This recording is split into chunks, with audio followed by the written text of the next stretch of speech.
This question says, an analytical chemist has determined by measurements that there are 7.9 moles of carbon in a sample of acetic acid. How many moles of oxygen are in the sample? Acetic acid is the acid that's found in vinegar. Most vinegars are about 3 to 6% acetic acid in water. And we're given the chemical formula of acetic acid here. So, as we've done before with some organic compounds are carbon-containing compounds, we've written these expanded formulas into just their molecular formulas. So what we want to do is combine things. So we have 2 carbons, so C2. We have 3 hydrogens, H4, and then 2 oxygens, O2.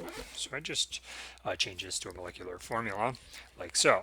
So as our plan of attack, we want to go from mole of carbon to moles of oxygen. So we need an equality that will allow us to do this conversion. And if we look at the formula of acetic acid, we can see that there are 2 moles of carbon. 2 moles of carbon is exactly equal to 2 moles of oxygen, because each acetic acid has 2 carbons and 2 oxygens. So 2 moles of carbon equals 2 moles of oxygen. Said another way, no matter how many moles of carbon you have, for every 2 moles of carbon, you're going to have 2 moles of oxygen. Or more simply, you're going to have the same number of moles of carbon and oxygen because they have a 2-to-2 ratio. Let's see how this works as a mathematical equation, though.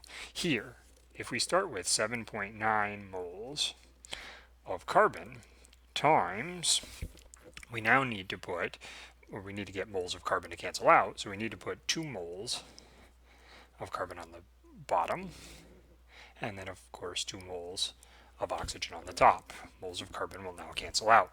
Notice that both of these units are moles, so it's very important to label them as moles of oxygen and moles of carbon. In this case, they're both 2, but we could easily be asked about hydrogen here, in which case it wouldn't be 2, it would be 4. So we need to do all of the labeling. Now moles of carbon will cancel out. 7.9 times 2 divided by 2, since these are the same number, you're going to get 7.9 moles of oxygen.